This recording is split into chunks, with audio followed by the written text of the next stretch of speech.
FGW.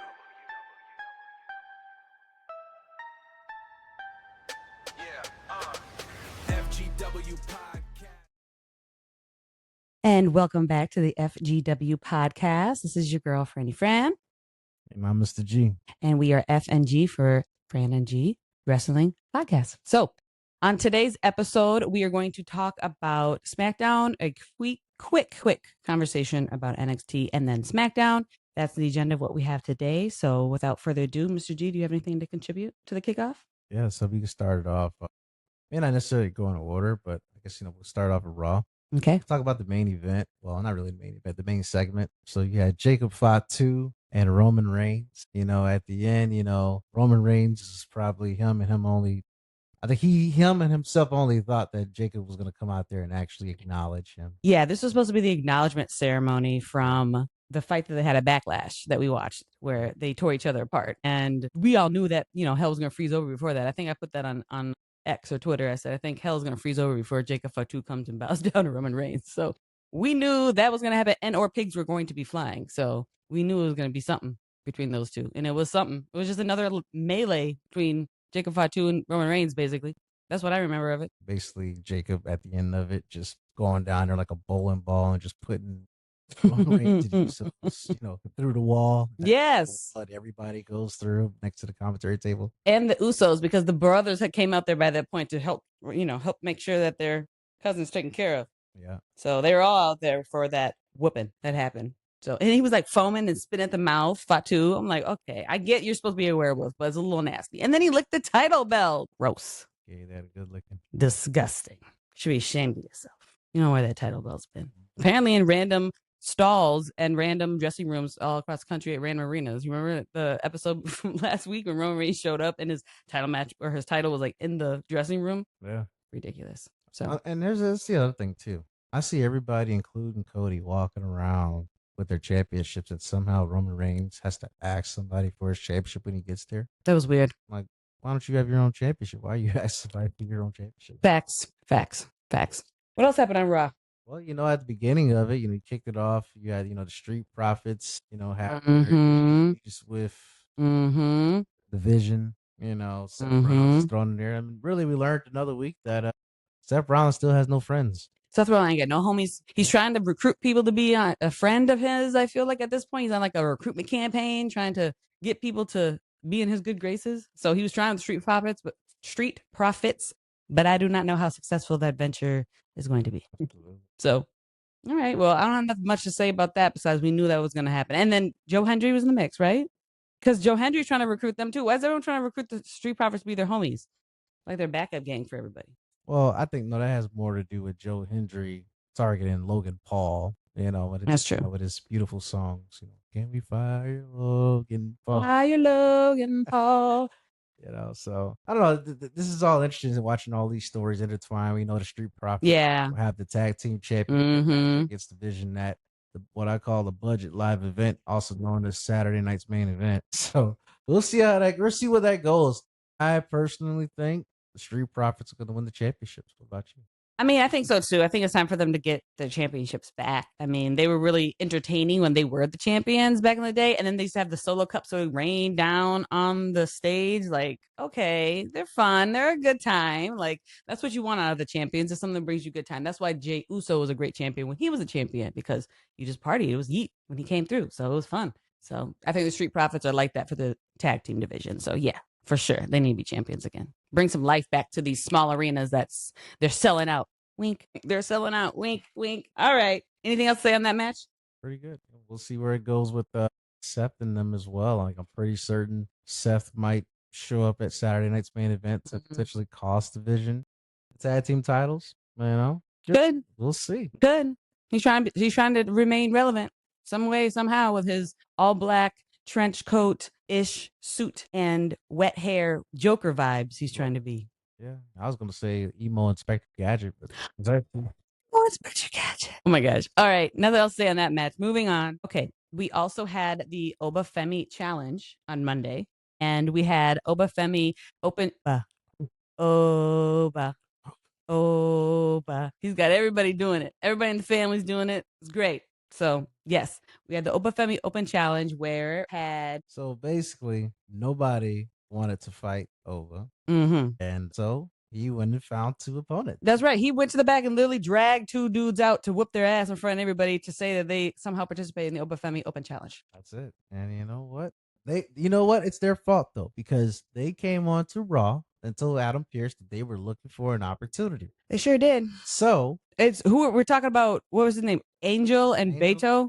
Angel and Berto. Angel and Berto. They came to Raw, talking about they wanted an opportunity, so they got an opportunity, and had a 2-on-1 handicap match that wasn't really much of a match. Comical. It was comical. It was more of a beatdown than anything, but you know what? Hey, you got the opportunity, right? Angel and Berto got their tails whooped so bad they look like Bert and Ernie from Sesame Street. He was ragging them, dragging them from corner to corner, ring to ring, turnbuckle to turnbuckle, whooping that tail. He dragged Berto all the way from the backstage, all the way out to the main stage, literally over his shoulder. Body slamming people, just Oba Femi it up. So Oba continues to be a force to be reckoned with. They're trying to assert his dominance in the division, and is that not on any brand, Raw or SmackDown. He is the WWE's biggest brute. You have to. Oba's definitely gone up there, like one of my favorites. Yeah, crowd loves him. Yeah, everybody loves doing the strut, and I'm a big fan. I'm interested to see where they go with him. I mean, right now, you have these low-level wrestlers right now answering the challenge, but I can't wait till like a Drew McIntyre type answers the challenge. You know what I mean? Like that'd be pretty cool. Yeah. Or somebody like that where it's like a real I can see that opponent. Yeah, that'd be an interesting fight. Yeah, especially somebody that that I feel could potentially beat him. I think that's the next chapter, is getting to like having a real feud against somebody where he's gonna have to go and actually have a real fight, show his muscle, his real skills outside of just being big. Absolutely. Yeah. And let me say this, like, I don't see him losing a match until potentially Roman Reigns the first time, which honestly he shouldn't beat Roman the first time, if I'm being real with you. Yeah. That's how I see it. But let them steadily build up to it, because that's the match everybody wants, and to me, that's a WrestleMania main event. So they have to somehow find a way to, keep his fire burning, if you will. Yeah.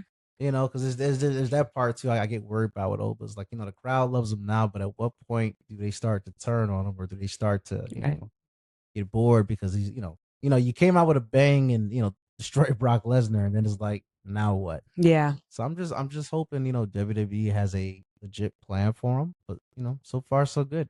Yeah, so far so good. Alrighty. Well, that's a conclusion of that match. Let's see, what other match do we have to talk about? Io Sky and Sol Ruka happened as well on Monday Night Raw. And what were your thoughts about that, Mr. G? When he first said Sol Ruka and Io were gonna fight, I'm not gonna lie, like, I was very excited about this. Yes. These are two of my favorite wrestlers just going at it. Yeah. And for the most part, I thought it was a good match, but that ending, like, I know Cole and Wade were trying to sell it, like, Io was outsmarted her, when she looked like she clearly missed that Soul Snatcher. And I'm like, I love the look of the Soul Snatcher. I love the move. I mean, it's visually, it's aesthetically pleasing. At the same time, it's a move that you have to have full participation from, the other person. And so if I'm fighting Sol Ruka in the future, well, why wouldn't I do what Io just did and just step back and watch you bust your ass? Like, you know what I mean? Like, so well played, Io Sky. Well played. We have a problem here. I mean, and maybe, just maybe, Io really did, fake her out and got her. But I have a feeling Sol just missed her spot. Facts. And the real issue is we are on week 3 of her being on the roster on Monday Night Raw, and we are on week 3 of her missing the mark on specifically says Soul Snatcher. That is supposed to be her signature move. You can't come in here to the game talk about, here I am, here's my signature move, and then if it fails for the first 3 weeks. Nah, man, they can sell a little bit more story on the first fall. I mean, I even did a reaction video before, apparently they all get taken down. I did a little reaction video of them doing her first Soul Snatcher and missing. Man, scoop, skadoosh. Like, yeah, you didn't see that. Everything's fine. But then it happened again last week, and then it can happen this week. It's wild. So I think eventually, I mean, I don't know. I hate to say something so rash out out off bat, but I had super high expectations for Soruka because she was so dope in NXT and she was so loved in NXT. And I do think she's very skilled. However, this might be showing that maybe she's not necessarily as strong of a technical wrestler as she needs to be. And she's more of an acrobat more than anything with a whole lot of muscles, and she's strong. But like, as far as having the technicality that comes into being a successful professional wrestler on WWE Monday Night Raw, maybe, just maybe, you need to go back to the drawing board on some of these skills and not go into the freaking cage pit with Natty. That seems to be the only way that women get better. They go in with Natty. That. No one trying to go in that cage with her ass again. Maxine Dupree went in there. We never heard from her again. Oh, we heard. You know what I mean? She's still not good wrestling. What everyone says online. She's not good at wrestling. She's over there with Maxine. The Vision now. Austin Theory. Perhaps. Sitting in the back seat of his SUV. Yes, she is. She was hanging out with Austin Theory and the Vision. More of their BS with Logan. But they didn't say nothing. But they definitely showed you it was Miss Maxine Dupree. But anyways, that's off topic from this. I mean, it was still Raw. It was the whole episode. It was that same episode too, wasn't it? Mm-hmm. But Io Sky killed it per usual. You know, she tried to help sell the Soul Snatcher that failed. That should be the name of the new name of the move. The Soul Snatcher that failed. That should be the name of the new move. I could put the soul back. Is what happened. Yeah, Soul Replacer. They didn't give Snatch. You got replaced. My goodness. All right. Well, Io Sky was great. We'll talk more about Io Sky later because apparently she's a married woman now, so we got to chop that up to the game. So. All right, next match. Yeah, Javon Evans and Rusev and that whole segment. Penta, Ethan Page. Mm-hmm. Say something, man. Ethan Page has the most punchable face in WWE, and that's exactly what makes him a great heel. Like, yeah, I really enjoy watching Ethan Page, and he's that guy like that you want to see eventually get the comeuppance. So it's kind of funny watching him and Rusev, interact because Rusev looks like he's about to kill him. He's like, no, good, go ahead, you got it.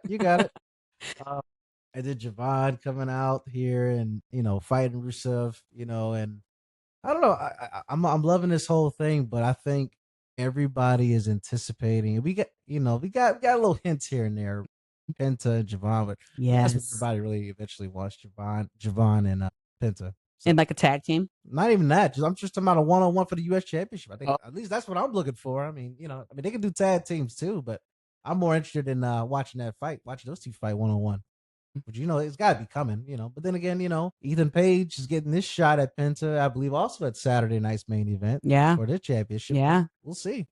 I don't know. It was cool seeing Javon Evans and Penta do the walk together, though. The Sierra Medo and the little walk. They're both on beat doing it as they walked on the ramp. That was pretty cool. Or in the ring. That was pretty cool. Javon Evans is super talented. Love him. He's been talented since NXT. He's like freaking looks like an avatar or like a cat. How you gonna jump up the ring and dive towards Rusev and still land on your feet, sir? What are you? You are wild. So he is a great wrestler. So yeah, it was a good match. It's just more story, like filler is what it kind of was. And that's fine. Everyone needs those matches too. So that's kind of what that match was to me. So anything else to add on that one? No. So what were just your overall thoughts on Raw? Raw, I thought was all right. I liked it. It was the ending with Roman Reigns and with Jacob Fatu made the show more dramatic than it was for the whole duration of the show, which is fine because, you can't have all drama all the time. You gotta have a little story here and there, right? I think it was interesting that Fatu knocked over Pierce at the end too, and he put when he put Roman Reigns through a table. So I think that it was overall. Should I give it like a ranking? Let's do that. Let's give it like a number. I think it was like, I don't know, probably like a 6.5 out of 10. Pretty good normal episode. I'm not gonna say a 7 quite yet, because it lacked female presence. Besides, that's my thoughts. 6.5 out of 10. Okay, sounds good. Moving on. So we wanted to you wanted to take a trip to NXT. I just want to talk about NXT quickly because it was another pretty boring filler type episode this week. But we got the debut of what's his name, Naruko, and some dude I never heard of before that he called up, some Corey or somebody. I don't know, somebody I never heard of, but from Evolve or something. Who knows? He whooped his tail, right? Or he tried to whoop his tail as best as he could, and gave us a display of who he is. So apparently he's a big Japanese wrestler who's making his debut over here to the US market on NXT. But we also found out this week on the internet that he is actually married to Io Sky. They are married. That is Io Sky's husband. So his credibility goes up because he's married to one of the best female wrestlers that we have on the Raw roster. So that adds to his corner. However, that adds pressure for him to perform, in my opinion, in NXT, because now he has to live up to his wife's shadow. So he got some big shoes to fill, if you ask me. What do you think about it, Mr. G? We'll see. He had a good debut, but we'll see. We'll see. What do you think about him being married to Io Sky? Congratulations, buddy. That's all you guys say? Okay, sounds good. I don't think I had really anything else from NXT that I was really wanted to talk about, really. We saw the Birthright. We saw Kendall Gray. Kendall Gray decided to get a backbone, I guess, right? She's like barking back a little bit now at other women in the division since a lot of them have moved on to off of NXT. It kind of feels like she's that toy that didn't have batteries in it, and now they finally put batteries in it, and we realize, oh shit, she can actually talk. Oh my god! Like, not a toy. I'm just saying, like, literally, like, she had to be the most basic mayonnaise wrestler that they had introduced in a while. Like, you know, I mean, she seems like a pretty legit wrestler, but like, she had like no personality. All of a sudden, now she's got personality. Yeah, you know. Coming at people, getting in people's faces. I'm like, who is this lady? Mm-hmm. But not a bad thing. You know, it's just, you know, I guess we're learning more about Kendall Gray. You know who she is. You know, a couple weeks ago they had that video package they showed of her and her upbringing. And, you know, as a wrestler in Las Vegas and stuff like that. So it's kind of cool to just see that they're, you know, investing some. I'm making jokes, but you know, it's cool to see them investing in another character, you know, to eventually be like probably their lead act. It's like between her and what's the Callie Armstrong. I think once people like and actually we should talk about this one too. The main event with Kalani fighting Kendall Gray. Since we're talking about Kendall Gray anyway. That was a pretty good match. Kalani did her thing as always. She's the next one. I don't know. I keep going back and forth. Does Kalani need a women's championship run before coming up to the main roster? Because I'm kind of the mindset like she might be ready. Like I think Kalani's ready, to be real with you. You know, and it may just simply be a numbers game right now since they just called up a few of the wrestlers. Like, you know, like Fatal Influence is gone. Yeah. So Ruka. So I'm like, she might be in that next one, like with Zarya. Yeah, Zarya's good. She's gonna go eventually to the main roster for sure. But yeah, I keep going back and forth. Like, what do you think? Like, do you think Kalani needs a championship run? I think a championship run for Kalani sounds like a great storyline for NXT, and they should probably do that if they haven't already decided that they're gonna run with it somewhere in this year, because they got Tatum Paxley and that thing's already starting to fizzle out. It's a lot of work to become be the champion every week to week, especially in NXT, because you always got new up and coming people always trying to fight for it. Well, she's the North American champion. I was actually talking about Lola Vice and her championship. Oh, Lola Vice is the actual champion? Yes, she's the women's champion. Well, that's why she came out and was talking shit? Yes. She came out and that's why she was talking shit to Kendall Gray, huh? Yes. Okay, see, I didn't realize that. You know why? Because Lola Vice is such a forgettable act. She's dope when she can fight, but she's finally won something, but she's so boring to listen to her talk.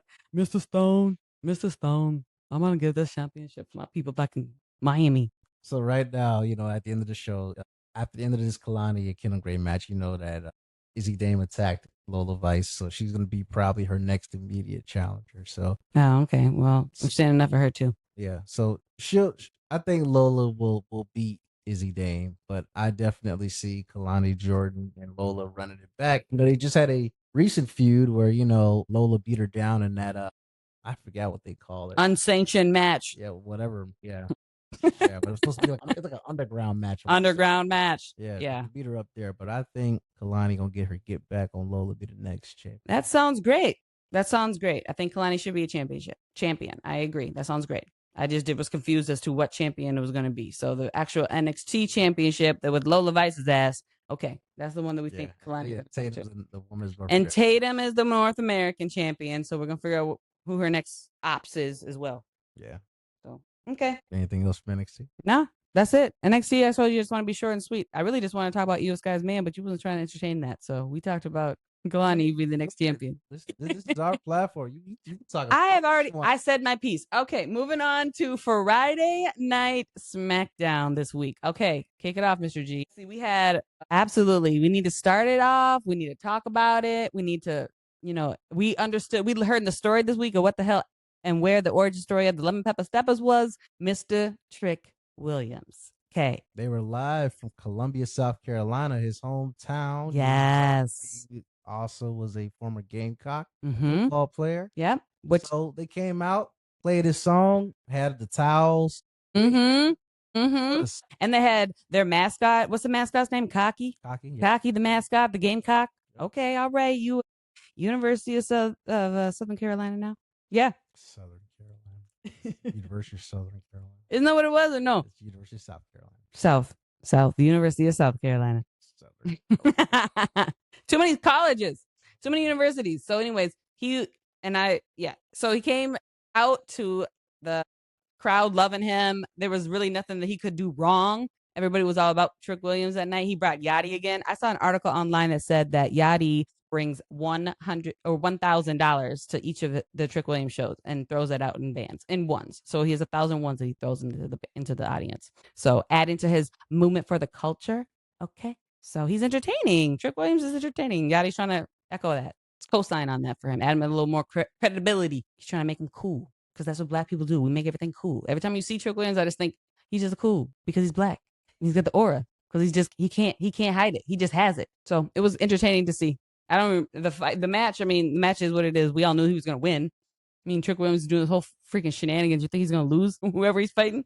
Yeah, the Miz was the perfect foil in this moment too. So because the Miz got beat by Danhausen and the Mini-Hausens the week before Backlash. Let's not forget about that. There was no way the Miz was going to win. He's at the bottom of the totem pole now. He's getting beat by the comic relief, Danhausen and the Mini-Hausens. Trash, Miz. Trash. So, all right. Anything else to add to that match? I'm good. Okay. Moving on to we had the tag match with Julia and Kiana James versus Paige and Brie. That's what I think. Exhausting. Yeah, and and then afterwards they showed Julia and Kiana yelling at each other backstage. So right. We know that's eventually going to be a breakup. So yeah. It's a matter of when, not if. Right. It was just filler to get to like more story of how they break apart to build this whole Julia versus Kiana James situation. But Paige and the Bella are just exhausting. So they came back after not being in the scene for how long and beat all these other women in the division to get this title at WrestleMania, right? That's where they got the title? Yep, at WrestleMania. So now we made it to another PLE at Backlash and they still got the titles. So I'm gonna need the women's division and get it together and get them to knock back into reality and get a real fighting champion dynamic duo up there. So I think we were talking, and I think the Judgment Day is probably going to come back from the titles next, but we'll see. When that would be Little Mini, what's her name? Little Mini, the mini one who's like she's very short. Oh, you're talking about the women? Yeah, what from the Raquel and the Roxanne. Yeah. Roxanne's short, Pop Rocks. So yeah, I'm definitely here for the Judgment Day with all the championships. Yeah, you know, I was a fan of Liv Morgan before it became popular. Okay. Back in the day, and then he wants to pledge his allegiance. Liv Morgan, he was a fan in the back in the day. I was a total fan. That's right. My God. And then Raquel and Roxanne, hey, let's do it. Have them all be the faction, run both shows. Why not? I'm all for it. Yeah. Okay. All right. We'll see. Then you had your favorite guy, Ricky Saints. Oh yes, let's talk about the Ricky Saints versus Carmelo Hayes. So Carmelo Hayes is again a missed opportunity. They brought him in like the 2024 years, like their first draft pick, like from NXT up, and he was supposed to be a big deal. And he's just been floating around since, trying to find purpose. You know what I'm saying? In my opinion. So here we are. I guess his purpose at this point is being a stepping stone for NXT stars to gain credibility on the main roster. So he just got, Ricky Saints. Did Ricky Saints win? Carmelo did. Carmelo won. Ricky Saints puts up a good show. So remember, Ricky Saints tried to get the pin. The referee saw him with his legs on the rope, and then a few seconds later, Melo hits his move, and then he wins, but he puts his feet on the rope. Lord, shenanigans. Yeah, shenanigans. Yeah, I don't know. And then Ricky Saints is so extra. He's been extra. And when I found out he was going to the main roster, I said, for real? With this act? I hope he has a different act. Nope, same act. I mean, he does this Michael Jackson pose thing when he comes out. So I mean, yeah, it was nah. I'd give the match a 6. Maybe a 5. A solid 5. All right. What about you, Mr. G? You got any thoughts on this match? No. No thoughts at all. Okay. Moving on to Damian Priest and Tala Tonga, I should say. So Tala Tonga eventually won this match. What are your thoughts? Oh my gosh. Then of course Solo came out afterwards and stumped the mud hole. Right? Yeah, well, it was Damian Priest got beat up by Solo after the match. Yeah. Same, because Solo came out and was doing his little thumb to the throat thing. So, yeah. I mean, Damian Priest, I think, is a really good wrestler. I used to really not like him when he was in Judgment Day, but now that he's out of Judgment Day, I feel like I like him more. So, we differ on our Judgment Day thoughts. So, I kind of wonder too, like, there's like backstage, like this week, of course, R-Truth was hurt.